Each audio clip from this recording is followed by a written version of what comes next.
The date is April Fool's Day, 2016. The album is Weezer's White Album. This is the Wet Bandits podcast.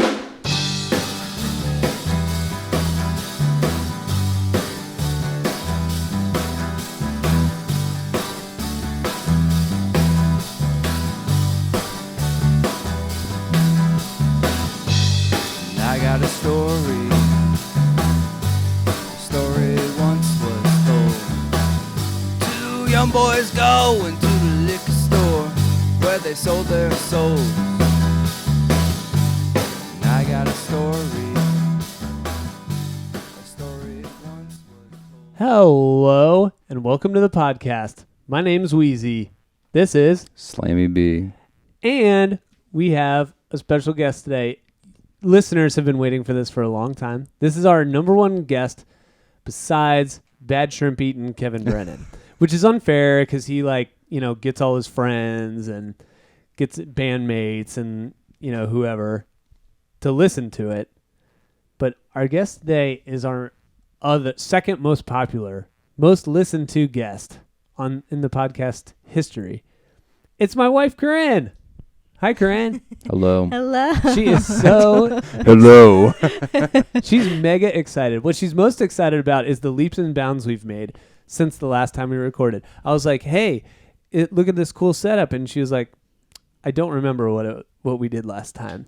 So I had to remind her of the little handheld recorder we used. It's been a long time. It has it's been a probably long been time. a year. We're coming up on a 2-year anniversary. Not of that episode, but of our first episode, and we recorded one literally 3 weeks later or something. So it has been a long time. Now you couldn't hear the music clips before. Now you can hear it. Right, we just had to nod and pretend. Yeah, we had to exactly. We had to be like, and now let's take a listen, and then we'd just look at each other and then try not to laugh. And then we'd be like, okay, we're back. So none of that. Now this is all real time. This is fantastic. We are, which I forgot to do, we're going to have to time travel in the last episode we recorded because we forgot to say that this is a 90s discography podcast. We look at 90s bands, check out their entire catalog, except for, crappy live albums and compilations. It's mostly studio albums with the exception of really landmark. If we covered Kiss, which we won't, maybe someday. Maybe. They have albums in the 90s. If we covered Kiss, we do Kiss Alive. It's a live album sort of, but it's so important to their catalog. So you get it. That's what we do. We like to look at how the bands change over time. We're in the midst of our Weezer catalog right now, and I already have a question to answer about Weezer, which we can't answer today definitively. Why not? But when we talked about Tool, Why? The general question was is Tool serious? And we talked about Red Hot Chili Peppers. It was, who's the MVP of Red Hot Chili Peppers? My question for Weezer is Weezer cool or are they not good anymore? Kind of like what you said when we recorded the Ratitude episode. Are they dad rock? Dude, they're not dad rock. I don't think they're dad rock either. But maybe they might not be cool. They're cool. I think they're cool. Yeah. I think they're cool because they don't try very hard. Yeah, and they don't take themselves seriously. We said the exact same thing. Because I remember saying that when we saw them in concert, and you can just tell they're having fun.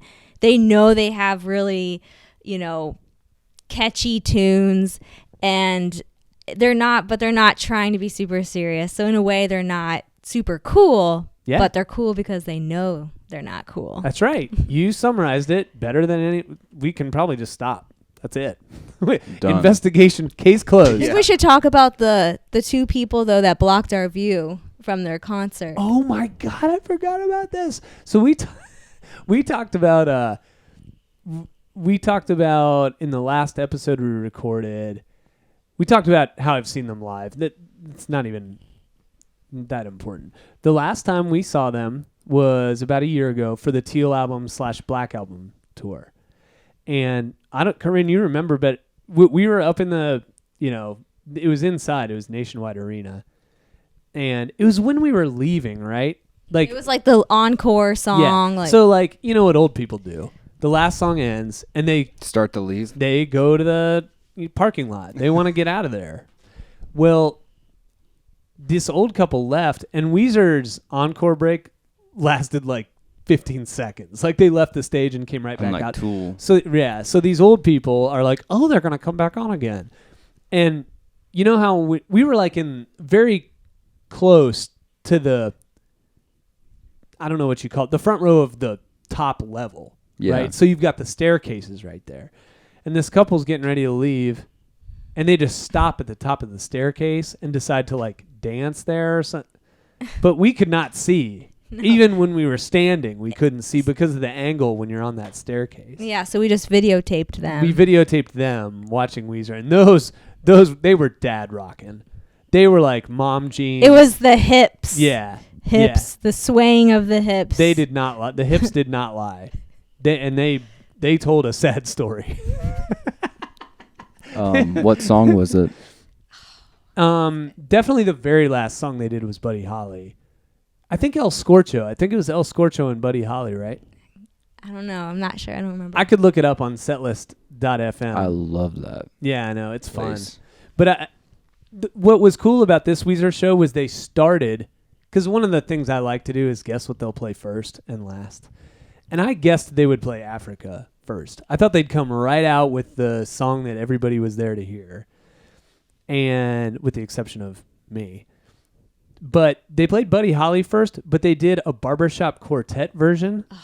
Like they didn't do any instruments, they just did. And it was cool. Yeah. And it was good. You know, a lot of Weezer, I've seen Weezer live enough times to know that sometimes they kind of like pack it in. Like they don't put on the best show all the time. Like the Green Album tour, which could have been because Rivers was addicted to painkillers or some prescription drug, but which we'll talk about today. It could have been partly that, but that was like a boring show. Yeah. Like Tenacious D opened for them and was much better. Where was that? Same place, The Shot. Oh. Yeah. So I know I said Nationwide earlier, but it was The Shot where we saw them.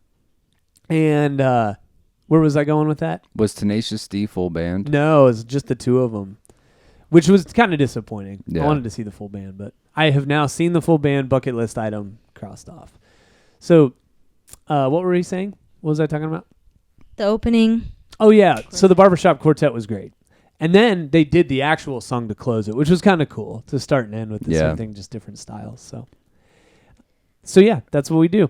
Anyway, now going back to April 1st, 2016, the number one song on the Billboard charts on that day was Work, Work, Work, Rihanna featuring Drake. Work, Work. Do you want to sing a little, Corinne? It doesn't sound like that, does it? I thought it did. You know how it goes. I don't. I can't remember. Do you want me to YouTube it? Yes. Okay.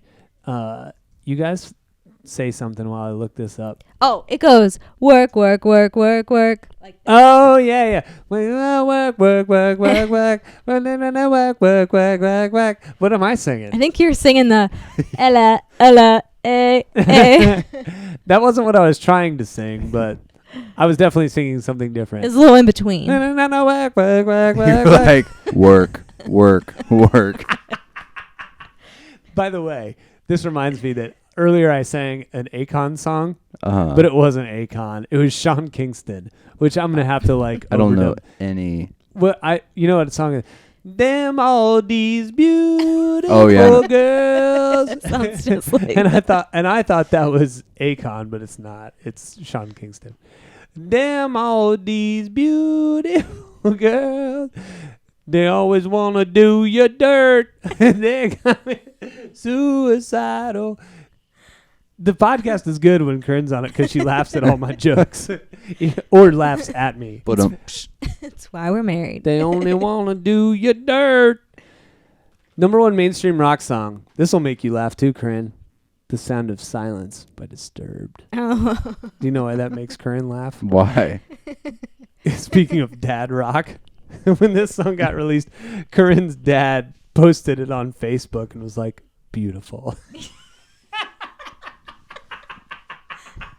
It's true. I mean, I think it blew his mind, and he was just like, "Wow, must share." must share. I hate. Like, I'm not a Disturbed fan, but I can do like I need a beer now. I know. You can go get one if you want.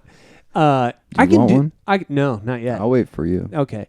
I don't want to do like Land of Confusion. Like, that song's okay. It's the Phil Collins cover or Genesis. I am ashamed. I don't know. Is Land of Confusion Genesis or Phil Collins? I don't know. I'm gonna go with Genesis.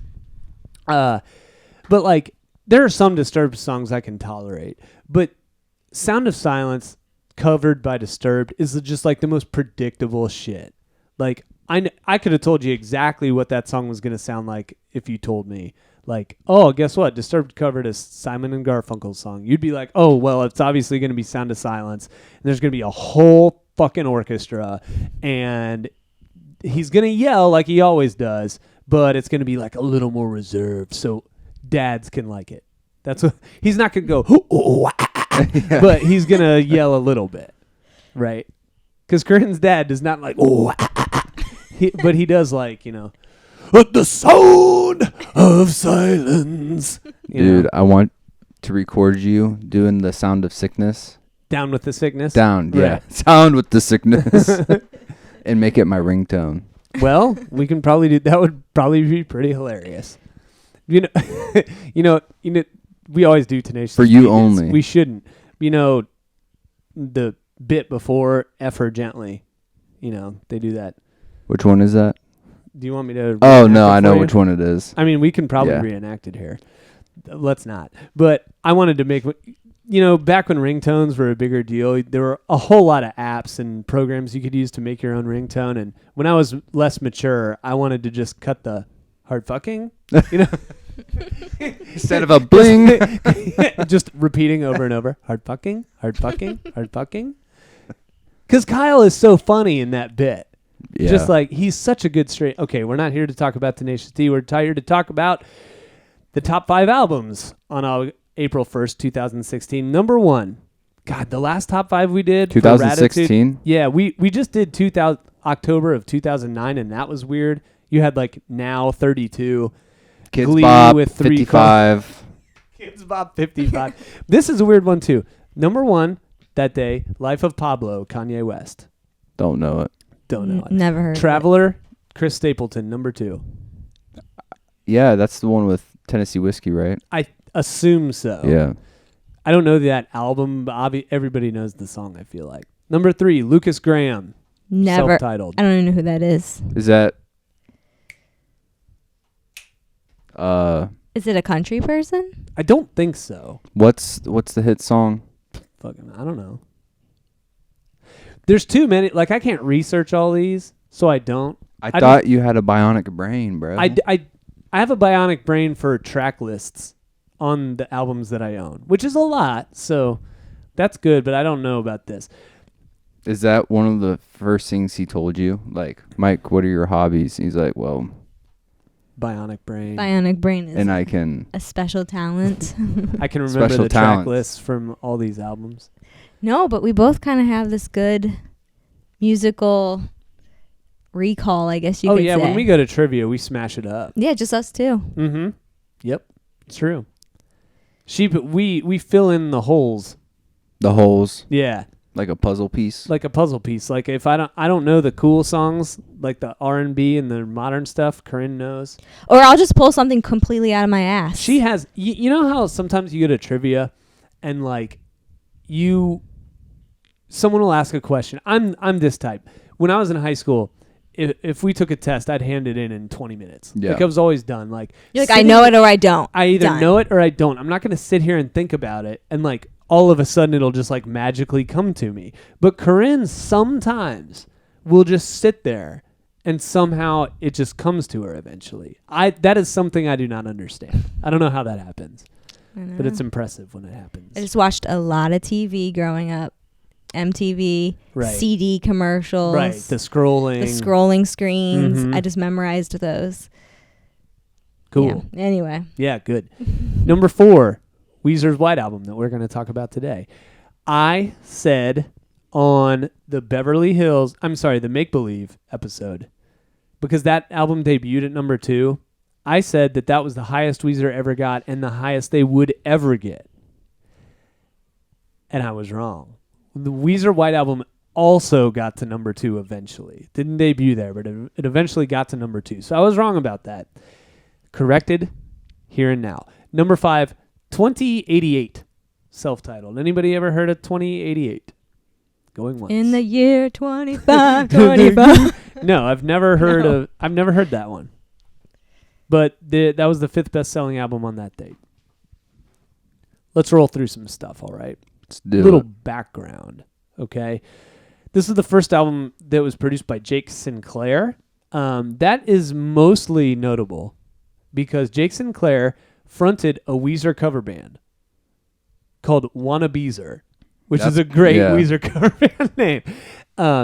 And so he has a certain like love for Weezer, obviously. And I would say it comes through in how he helped them develop this album. This was pretty collaborative with the producer, it sounds like. And I think the results were generally pretty good. Weezer kind of says that this serves as their like Beach Boys tribute.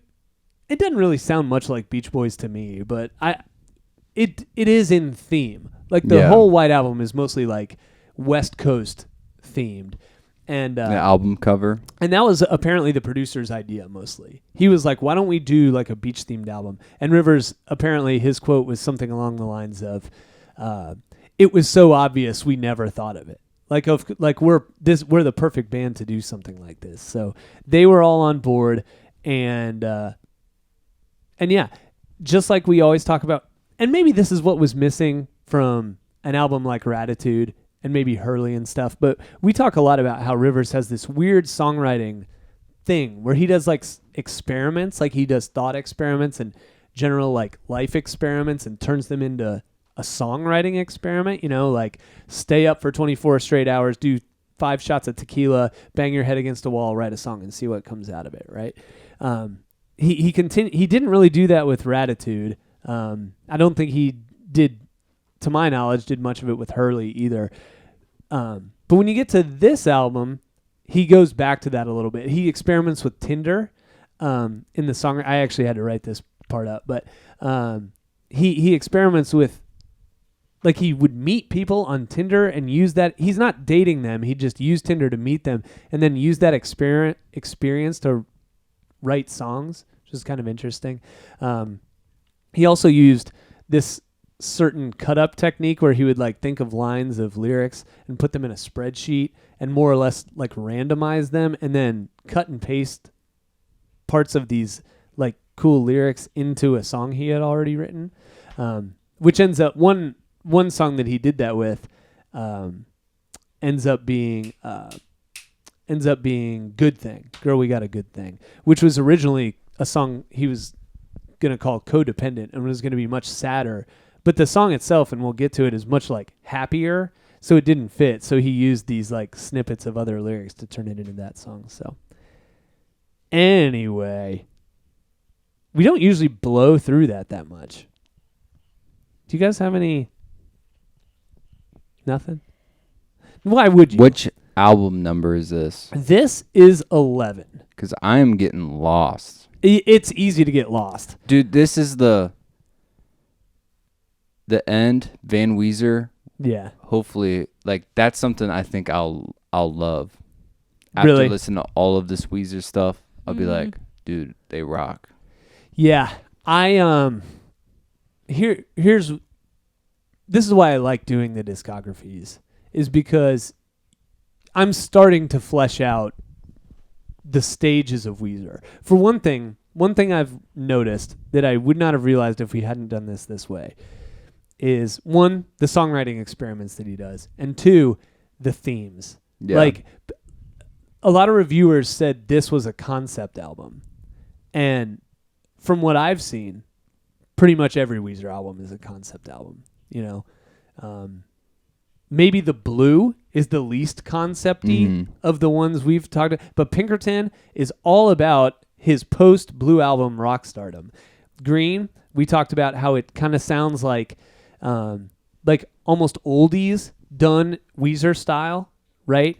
The Red album we talked about, that's the experimental one. Ratitude is like the synthy kind of like R&B influenced one. Like you could go on and on. Like they all have themes kind of. And this one is no exception, obviously. So hit it. Maybe I'm not ready to hit it yet. Hit it. Okay, let's hit it. So the first song on here is a little ditty called California Kids. Listen to the beginning here. We got some seagulls.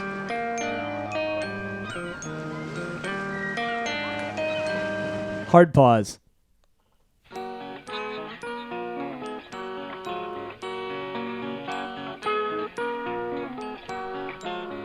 Back to California Kids.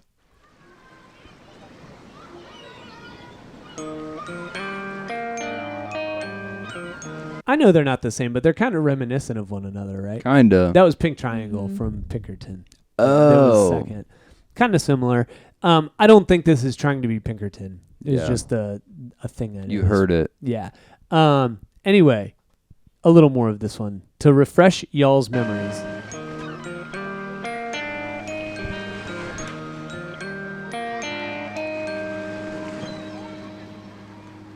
When you wake up, cobwebs on your eyelids, stuck in rigor mortis.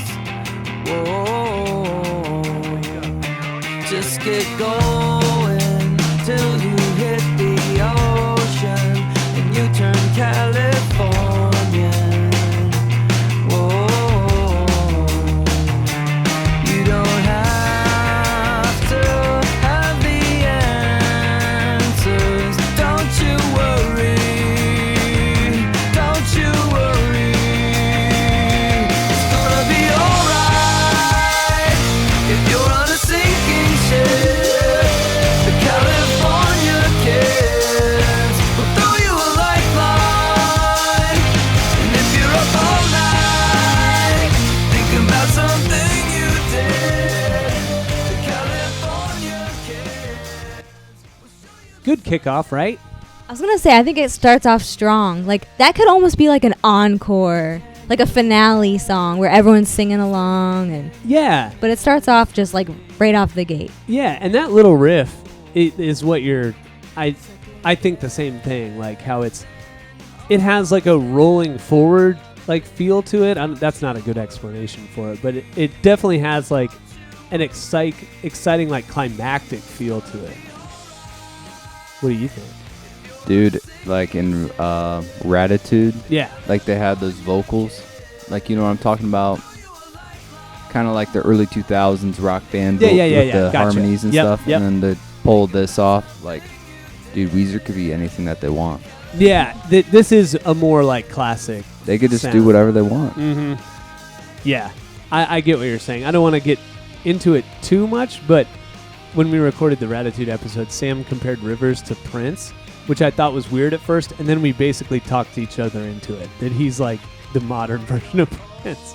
I don't know. Maybe we've been canceled by now because of that, but yeah, we're not going to get into it too much. Canceled? Yeah, canceled by Prince fans. You can't Who are like, "That's cancel horseshit." this. Song 2 is Wind in Our Sail. A boy and a girl, albatross around their necks, hands burning from the rope, ships stranded in the tropics.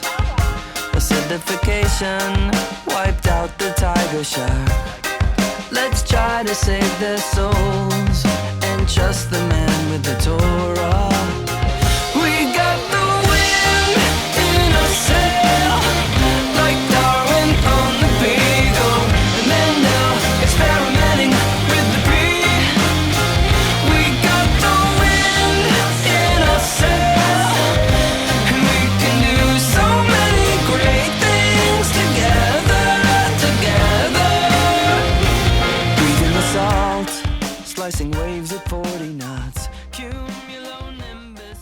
Love it. Love it. I said in a previous episode that I really like... Oh, it was when you were talking about the metaphors and how Rivers tends to be pretty literal. And I mentioned that it's hard to... You don't want to take all these references and bury them in metaphors, right? So sometimes you say things more literally. And this, like, in the chorus when he's like, you know, we're like Darwin on the Beagle or Mendel experimenting with the pea. Like, what? Like, he's just taking all these, like, odd references and working them into the message he's trying to send. And I guess that's a simile, not a metaphor, but it doesn't work exactly with what we were talking about. But other than the fact that he's pulling all these, like, obscure kind of references that don't usually work in rock music and putting them to a song like this. But not only that, it's like we all know about what he's referencing. Mm-hmm. You know, we learned this when we were, like, in 6th grade. Yeah. So it's kind of fun. It's funny in that way. Yeah. It is. It's, like, cute. Yes, Funnier. it's cute. Almost. Mm-hmm. The melodies, I mean, on this song it's really good, but the melodies on a lot of this album are so good. And Rivers wrote a lot of the melodies on piano because he didn't want to be... I'm sure any singer does this. When you write this melody with your voice, you limit yourself to the notes you're more comfortable singing. But he felt like if he wrote the melody with the piano, he'd write something he wanted this song to sound like, and then he'd worry about being able to hit the notes with his voice later. And I think you get more interesting melodies on this album because you did it that way. You're kind of going down that approach. That's probably how a lot of those guys wrote those songs. Right. You know? Yep. That's actually why I was what was the other album? The one before this, Everything Will Be Alright. Yes. I was actually debating between doing which one I liked better.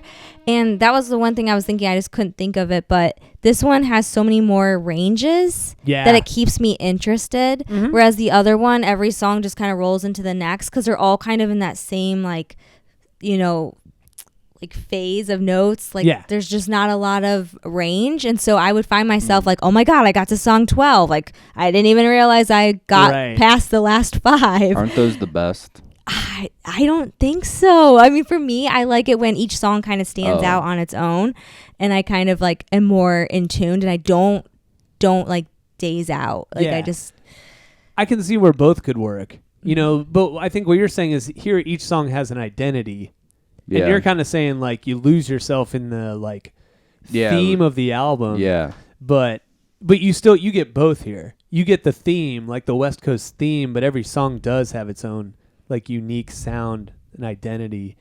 And I think a lot of that's instrumentation too. Like there's a lot more piano on this one, so you can do like different styles. We'll see that a little more. The beginning of the song sounds like a 60s, like, I don't know, rock song.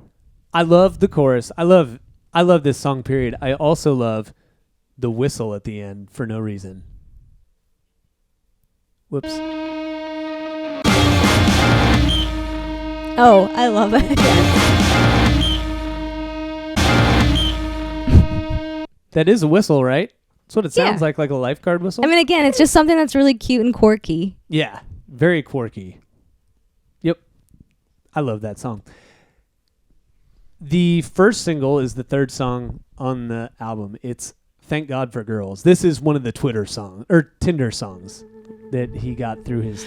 The girl in the pastry shop with the net in her hair is making a cannoli for you to take on your hiking trip in the woods with your bros that you've known since 2nd grade. And you make kind of dragons or ruffians and be called upon to employ your testosterone in a battle for supremacy and access to females glued to the TV. And even if you are victorious, you may receive many cuts, bruises, and scrapes, and you will require band-aids and antiseptic ointments and tender loving kisses on your stab wounds. And when you come home, she will be there waiting for you with a fire in her eyes and a big fat cannoli to shove in your mouth. And that's why I thank God for girls. Holly Jesu Christi, from Tennessee to LA. Thank God for girls on your reckoning day. She's so bad, she's so strong, she's so energetic. So that's a hard song to sing. You heard it. You heard my struggle. You like this song, Sam? Oh yeah, Dude, we gave each other a why, knowing bro. look. We gave each other a knowing look at this one drum fill right before the chorus at about 44 seconds. This rules. I'm going to give a 4-second lead up. Here it comes. it's like so quick you don't remember what you heard. Yeah, it is. It only lasts like Yeah, a beat and a half. And it's not like Neil Peart or whatever, but it's just Patrick Wilson. It's dude. Patrick Wilson. It fits this kind of like weird, Yeah, kind of like dark Weezer Yeah. song, I guess. What I also like about this song is, even though this isn't like my favorite, but what this song has that the other songs on this album don't have, I guess, is the rapping, which it's not really rap. It's like David Lee Roth style rapping, which people really get on Rivers' case for his attempts to rap on the Black Album. And I think even another one we've mentioned before, or recorded before. But to me, this proves that those attempts at rapping are tongue-in-cheek. Like, they're supposed to be bad. Like, he knows they're bad. He's supposed to be like a guy trying to sound cool, but is not. Like, whether the flow is great or not, that's not think it important. is. It's fine. It's not. I like how he says like testosterone. Exactly. He's using clever phrases. Yeah. That's really what's more important to me is this first verse is littered with like clever phrases and things that prove that if he wanted to just rap, it might not be everybody's cup of tea or whatever, but he could do it. But he's making it work for Weezer fans. Right. Clever is the perfect word right there because he knows like he can't get away with it, so he's going to do it the Weezy way. Yeah. You got a big fat cannoli, ointments and antiseptic ointments, and put on our stab wounds because, you thought we were going to say something about his wiener, but no, he said stab wounds. Anyway. Corinne, do you like this?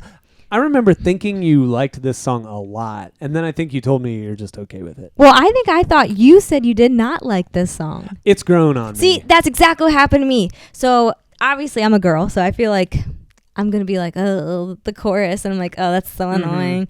But like over time, it's just so damn catchy. As soon as that song passed, I would be at work and like that song was in my head all day. And then I'm like, damn, this song is good. I don't give a crap about that main chorus line. And there's nothing bad about the chorus line. It kind of made me eye roll. I'm just like, thank God for girls. It just sounds like so like lame.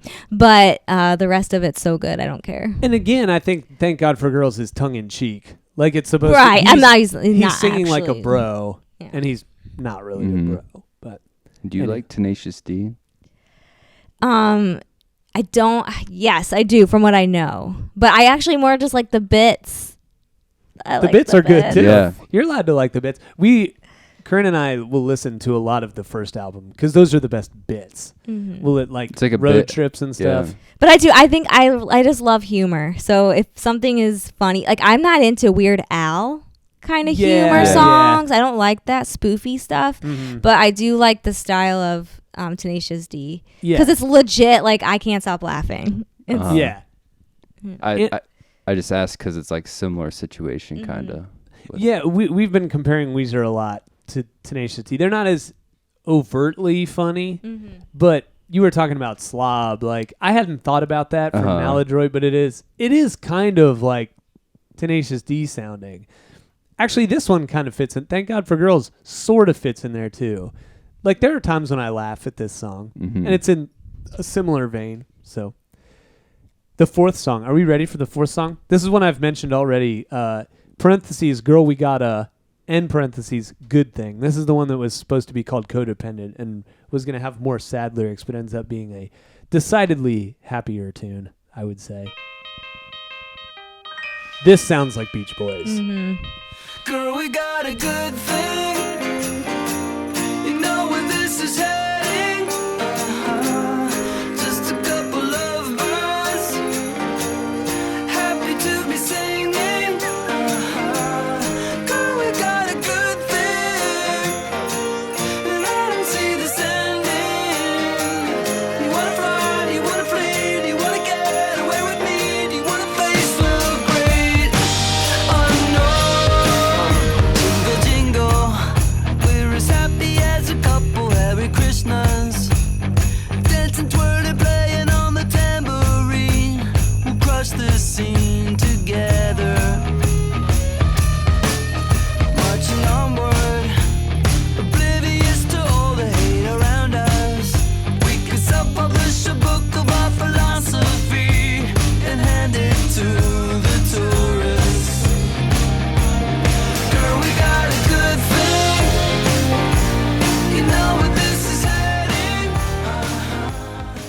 Dude, that's not a bad fill leading up to the second chorus either. About philosophy. Girl, we got a good thing. Yeah. Just with cymbals and Uh-huh. It definitely reminds me of "Wouldn't it be nice?" Yeah, if I know. We Yeah. were I know. older. Uh-huh. I mean, it's the same kind of concept. It is. And it's like bouncy. Mhm. It's like it's got a bouncy feel to it. I just love the chorus. You want to fly, you want to flee, you want to get away with me into the place, the great unknown. I was listening to the song as I was trying to sing it and I stumbled over it. But you get the point. Like, I like the lyrics and I like how he flows. I didn't want to use that word again, but song's really good, I think. I don't know if you can put it in classic Weezer because it does sound so Beach Boysy, Yeah. but it's just a good, like, modern rock tune. So that's that. Number 5.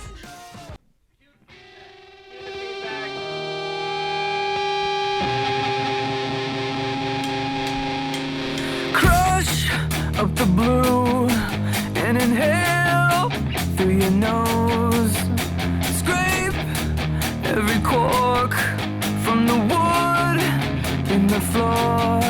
She said, do you want to get high? Don't eat no dinner tonight. I took a road trip to Mexico and scored 100 count. Do you wanna get high? It's like we're falling in love. We can listen to Bacharach and stop at any point. Now our bones start to ache. Do you want to say it, or do you want me to say something about it? Say it. Dude, that drum fill going into that chorus. Dude, he's crazy. Yeah. Dude, he just like lays it down and then he's just like, I got this in my back pocket. Right. You know? Right. That is This his is like crazy. trademark. Is he doesn't do anything except for like very short bits. Discreetly placed. It's quite tasteful. it's quite tasteful. tasteful. Do you want to get high, Corinne? Actually, I think this is my favorite song Whoa! on the album. Wow. I don't know why, but I just really like it. And I gotta say, I think it's hilarious because it's clearly from like a viewpoint of like a teenager. Because it's like skipping dinner is like the most rebellious thing you could ever do. Let's just get high and skip dinner. Yeah. So it kind of cracks me up. Now, do you want to know what this song's really about? You're not far off.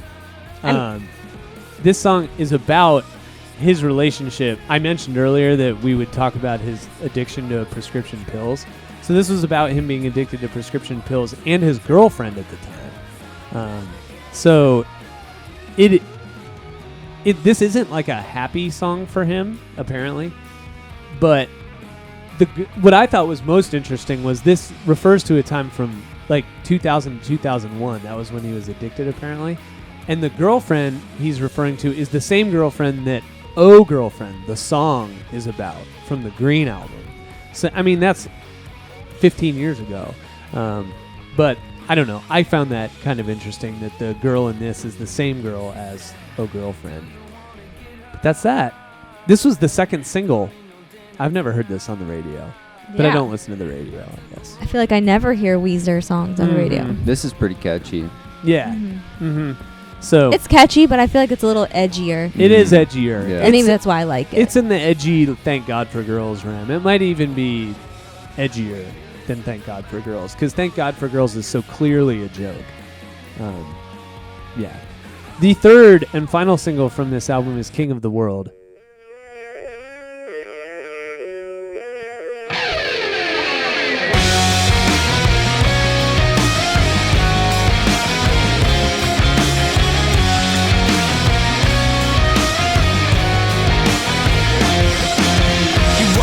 The magazines sitting on the rack at the CVS.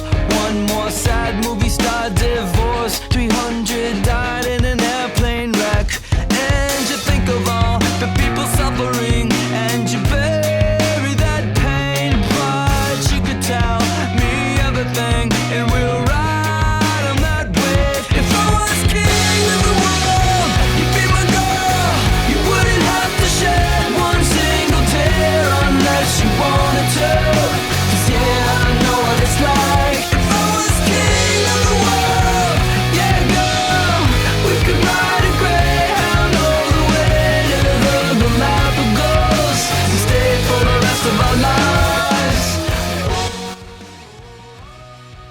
I could see why this is a single. It's solid. Mm-hmm. This is about his current wife, and her struggles with anxiety and depression. So when he's singing about, if he was king of the world, he would make sure that she didn't have to shed one tear unless she wanted to. Which, that's a great Rivers line. Like, I'm going to make sure you don't shed a tear. I mean, unless you want to. Like, it's thoughtful on both sides. Sometimes you might want to cry. Yeah. I feel like this is every wife. Yeah. in nowadays. Maybe. But, I mean, certainly every person has their own personal problems. So it wouldn't have to be about her anxiety. It could be about anything. But anything she's uncomfortable about. But it gave him the inspiration. Whatever. So I like the song. It's not my favorite on here, but I can see why it's a single, too. It's Weezer-ish. More classic Weezer than maybe some of these others are. Anything? No. Let's move on to this is Rivers' favorite song on the album. Did you ask him? Nope, but he said it in interviews. Oh, she left me there. She left me all alone.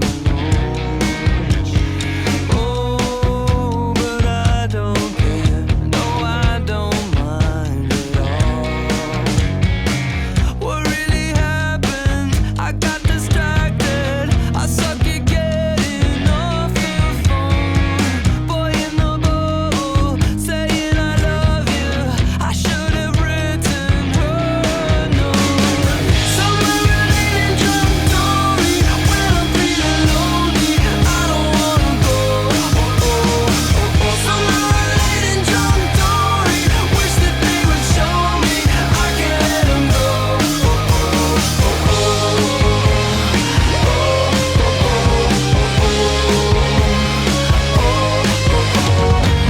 She swam away and flexed her mermaid tail. I don't have that much to say about it. No, I It's don't just either. a good tune. I mean, I don't feel like there's a dud in this There's album. not.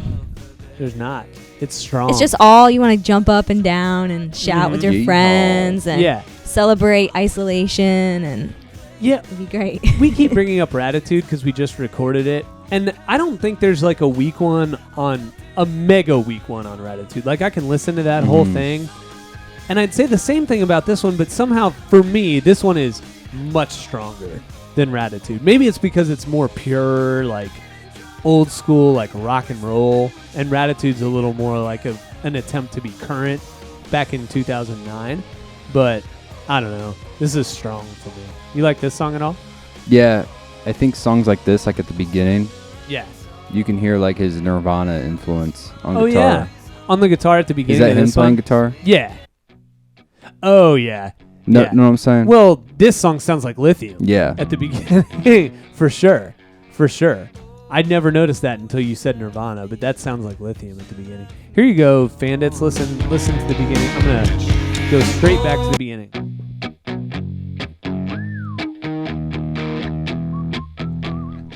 I mean, it's not the same progression, but it's the same, like, strum pattern and Technique. such. Yeah. LA Girls is a song I thought was a single because I swear to God I heard it at Planet Fitness several times when we would work out there. But it's not a single. It's just the 8th song on this record.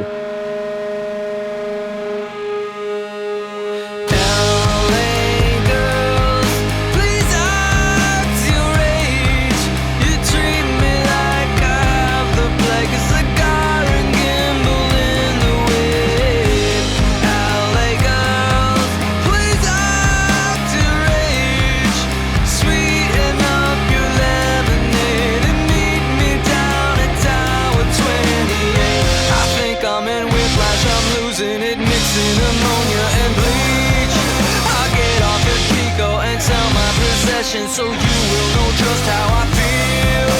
I love your long hair, but you just don't care. So please help me fathom this world without music. And by the way, when can we talk? LA girls, please act your age. You treat me like I have the plague. It's like could see this on an earlier Weezer album too. Mm-hmm. I would say this is maybe one of my least favorite. Really? Because you know what this is? This is a swayer. Yeah. And this is the type of song that comes on at a wedding and everyone just doesn't know how to dance to it. I was actually you stole my thunder because I know Sam doesn't like this one as much. And why is that? Can you explain to Corinne why it feels that way? The 6/8.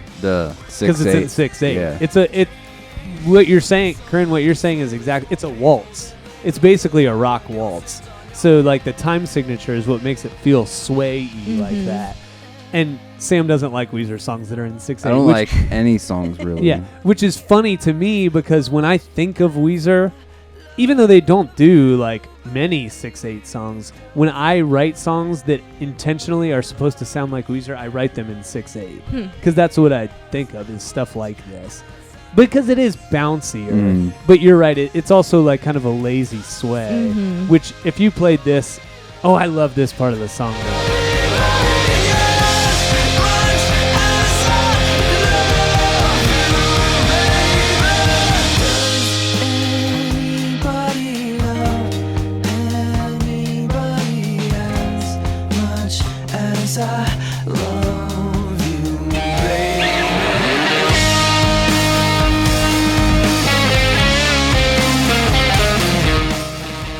I just like that big build and then dropping out and then ripping into the solo. Part of me wishes the solo was just a little more metal, but it's cool. They do that build a lot.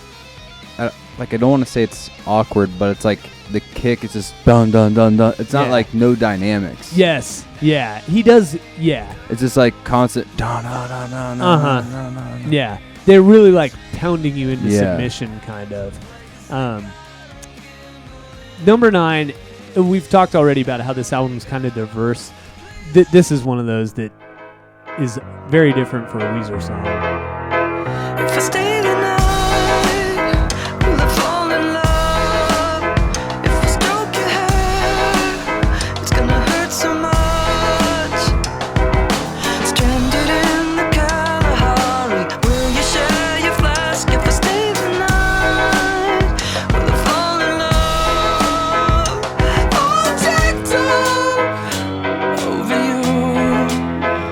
I'll bury diamonds just for you. But why do my flowers always die? Why did they die? I'm all jacked up over you. We talked earlier about how Weezer really only plays the hits when they play live. Like, Rivers, come on, play Jacked Up at a show. I want to see that.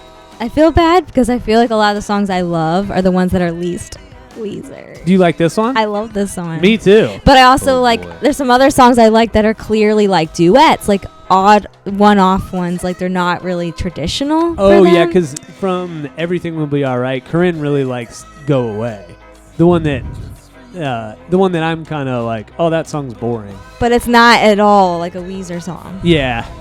This one is less of a Weezer song than that one is, but the thing is, Rivers does write songs like this. You know, he had songs that sounded like this on his demo recordings that came out like years and years before this. So this isn't that weird for Rivers. What's weird is that it ended up on a Weezer album instead of just another throwaway tune that they end up not using. But I really like this one. Do you like this one?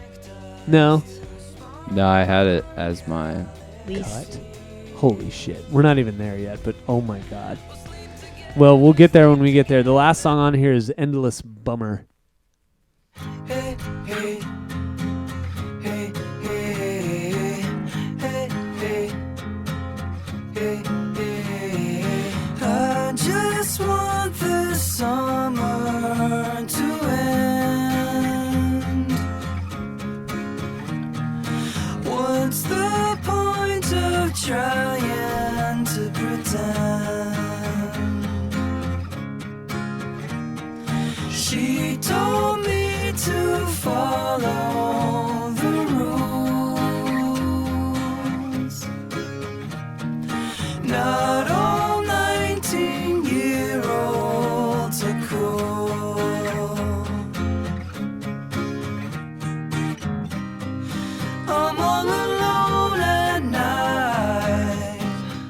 very Beatlesy harmonies here. You like this song? Yeah. I hate to just roll through the albums like this and just kind of be like, you like this? Do you like that? Do you like this? But there's not like a ton to get into here. I want to let the audience listen to them because we've said before on this podcast that a lot of the mission for me, and I think for you too, is, but I kind of grew up with these more than you did.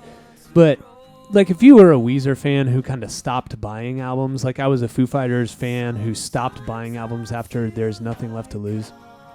If you were a Weezer fan who, like my sister, stopped buying albums after Maladroit, like you need to buy the White Album. I'm not saying it's their best, or it might not even be top 5, I don't know. But this is good. Like must have. Yeah, this is if you call yourself a Weezer fan, you need to have the White Album.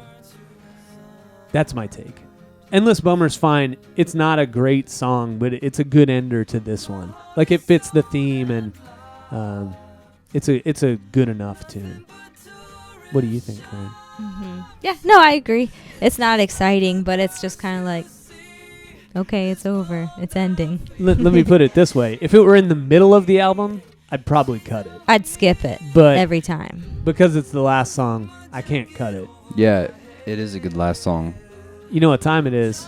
I wish you would do more songs like that without like the harmonies, like just his voice. Like Butterfly Yeah. from Pinkerton. Yeah, he could do that with this song if they had wanted to. But I appreciate that they kept with the theme. You know, I know I compared it more to Beatles, but, you know, we're saying the same, like, you know, it's that old school, like... Beachy feel. Feel, yeah.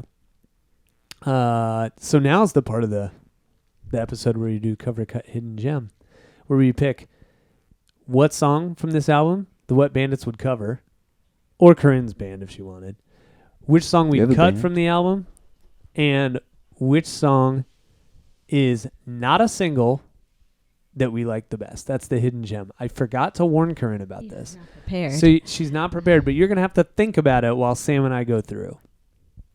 Okay? So basically, Corinne, the cover is like your favorite song, which you've basically already said. And in fact, you should go first on this one because we don't want to ever steal your thunder. No, it's fine. Do you remember the name of your favorite song? Is it Want to Get High? Yes, it's Do You Want to Get High. That's the one she would cover. What would you cover, Sam? Same. Do You Want to Get High? Yeah. I would cover Thank God for Girls. Just because I take that back. I had Audible. I hate doing You this. can't do it. Yeah. X triangle twice. Well, I'll be frank. I thought it was Thank God for Girls, and then I told myself earlier today I need to listen to Jacked Up again to decide if it's energetic enough to go with, and it is. I think Jacked Up. I think it would be fun, even though you're about to cut it.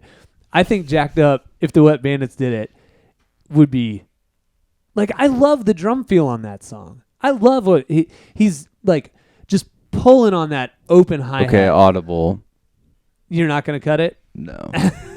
Well, I love Jacked Up. I would cover Jacked Up, even though it's the least rocky of all these.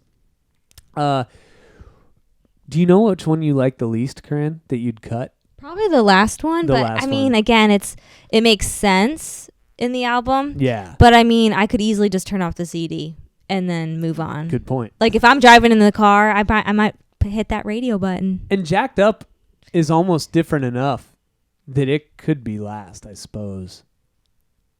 What would you cut? Still Jacked Up? Yeah. This could blow. I don't want to start a fight here, guys, but I'd cut Do You Want to Get High? What? I like the song. Are you high? That's the thing. I like the song, but if I can't cut Endless Bummer because it's last and I think it wraps up the album nicely, there's no other one I can cut. I mean, it is a little bit of an oddball, I guess, if that's why you're... And the thing is, I think King of the World could go after We've Got a Good Thing, and that would still be okay. The runner-up there is probably L.A. Girls. I could maybe cut that one. But that's the thing. They're all good. Sometimes you gotta cut one you like. And I like Do You Want to Get High? I just where it's placed on the album and how much I like it, I'd get rid of that one if I had to. So the hidden gem. You can't pick Thank God for Girls, Do You Want to Get High, or King of the World, because those were the singles. You can pick anything else. What's your hidden gem on this album? Do you want me to rattle them off? Wait, say the singles again. The singles are Thank God for Girls, Do You Want to Get High, King of the World. Oh, so The Wind in Our Sails, Beneath Our Sails is the answer. That's a great one. Great choice. Sam? Good Thing. Good Thing? Oh, so I like that one better, personally, but... Good Thing? Mm-hmm. Oh, why didn't you pick it? Because I feel like I was answering on behalf of the majority. Oh, no. Answer for yourself. Okay, yeah. A good thing. Good Thing? Guess what? It's a social. We're all picking Good Thing, but I did not anticipate this. But it's funny that you were going to say Wind in Our Sail, because Wind in Our Sail and Good Thing were the two I was deciding between. I love them both. What made me end up with Good Thing in the end is that Good Thing has the end line at the end of the chorus says, you want to fly, you want to flee, you want to get away with me until we face the great unknown. And it adds just a slightly different hook that Wind in Our Sail has a great chorus. Wind in Our Sail should be a single on the radio. Yes. That's why I picked it, because it's the most obvious choice. Yeah, actually that's a good point. It's the radio friendly one that I don't know why it's not a single. That's a good point. But yeah, I think that's the first time that we've had a guest, 3 people on at least, and all picked the same hidden gem. That's rad, dude. Ratitude. So we didn't do this segment again, but I don't know. Do you lie? Dude. Currently, we do a segment on here now called Do You Lie? And on this segment, we talk about lies that either people we know have told or we ourselves have told. One time we called Sam's dad, and he was not happy that we called him to ask, do you lie? And we learned he does not lie. He does not lie. Okay. No. Honest Abe. I figured since you were here, we could tell a lie that we tell to our daughter, Marin. Oh, gosh. Have we told her any lies recently? I'm sure we have. Yeah, obviously. We lie to her all the time. I think one of the funniest lies we tell her is a lie that serves us more than it. I mean, all lies would serve us more than her, but this lie goes in her favor. We like to tell her when she's watching her videos and eating snacks before bed, Marin, 5 minutes. Oh, which really just means we're preparing you for bed so you don't throw a fit. But it could be 20 minutes. It usually is at least 20. Yeah. It's like, Marin, 5 minutes. She says, all right. And as soon as she says, all right, you know that whenever you say we're going up, she's not going to cry now. That's a good lie. 5 minutes, Marin. But now she tells us. 5 minutes. Now, sometimes we'll say, we don't, she's really very good about bedtime. So we rarely have to convince her about bed. So sometimes we'll just be like, you want to go up and brush your teeth? And she'll be like, 5 minutes. So actually sometimes has she ever said 1 minute to you? Oh, she said today, I said 3 minutes. She goes, 1 minute. I go, oh, okay. So she doesn't really understand how time works yet, but she does. When she gets really upset now, that's the saddest is when, we're trying to get her to eat dinner or something and she doesn't want to eat. And I'm like, okay, we're going to bed. And she's like, 1 minute. She gets like double tears rolling down her face. Not only that, but she can legit do an upside down smile. She has this frown. Like she turns that like a smile cartoon upside down. It's like a cartoon character. A rainbow of lips on her. It is so sad. Sam, this is what you have to look forward to. Yeah, maybe. You got any lies? Dude, I have so many lies I don't know how to pick. I mean, there are these like tiny lies like, did you wash your hands after you went to the bathroom? And you're like, yes, of course. Now we say that now. Yeah, now it's coronavirus. Well, that's a big lie now. Yeah. But yeah, it's not a little lie anymore. I have started washing my hands after I use the restroom, which I won't lie. I never do that. Ever. I will say I just don't like it. It dries out your hands. Yeah, and I don't pee on my hands. Yeah, but you hold a penis. Yeah, but my penis is clean, girl. My penis clean. I mean, I get it. Nobody wants me wiping my, wiping. And then grabbing a chip out of a giant community bag. See, that doesn't. If Sam went potty and immediately grabbed a chip out of my chip bowl, I swear to you, no lie, I don't care. I mean, I kind of don't care, but I also read somewhere like back in high school that, those dinner mints that are out at restaurants on the way out sometimes. Yeah. They didn't used to have those individually wrapped, if you remember. They used to be just like in a fish bowl. But I think they usually had a spoon. Yeah, but still 40% of those had secondhand urine on them. So like, you know what? I'm immune. Immune. I mean, as long as it's not like full-blown droplets, yeah, I'm fine. Builds your immune system. That's why I'm here today. But maybe not next week. Yeah, I don't know. That's maybe a bit of a stretch.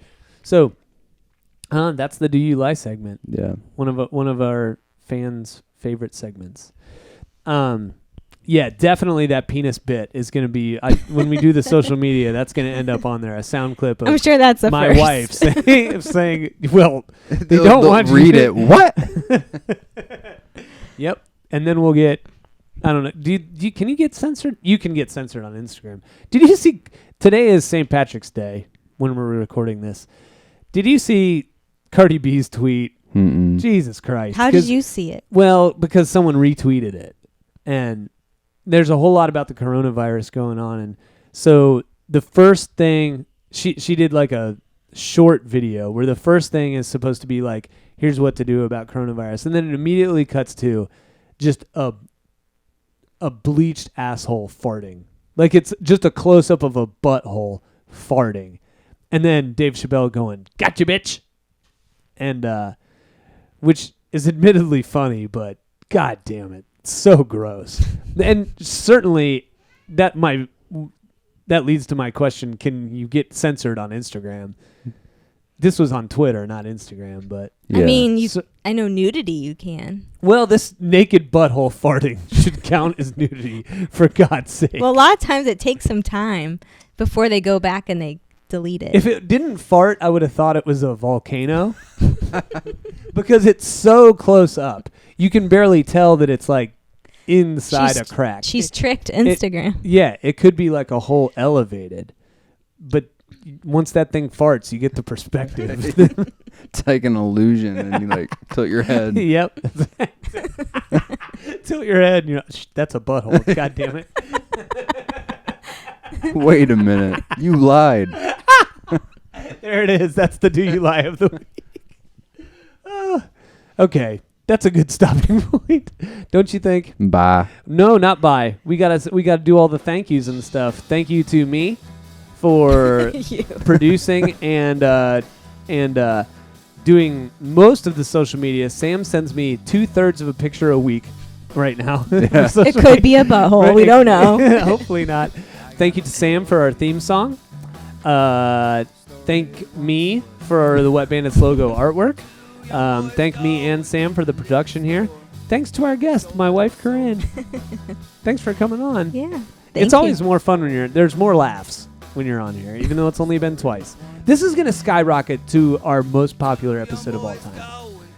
Actually, for some reason, the Californication episode is huge overseas, but you'll be the tops in America, I'm sure of it. Especially with this isolation now. I mean, what else Right. are people going to do? Right. Listen to podcasts. And again, they don't want to just read the news about hand washing. That's why we're doing a party podcast right as soon as we're done. We're going to do a 1 hour drinking podcast. Yes. Bye.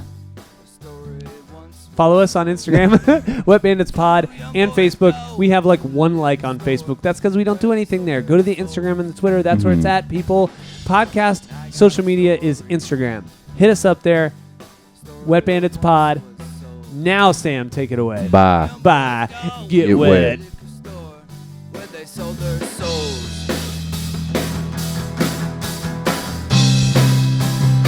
Hey, yeah.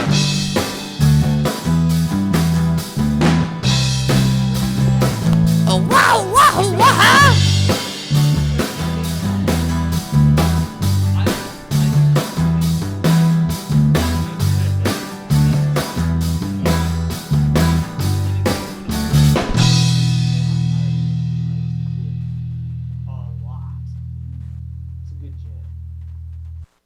The date is April Fool's. Oh, ruining it. The date is April Fool's Day, 2016. The album is Weezer's White Album. This is the Wet Bandits podcast.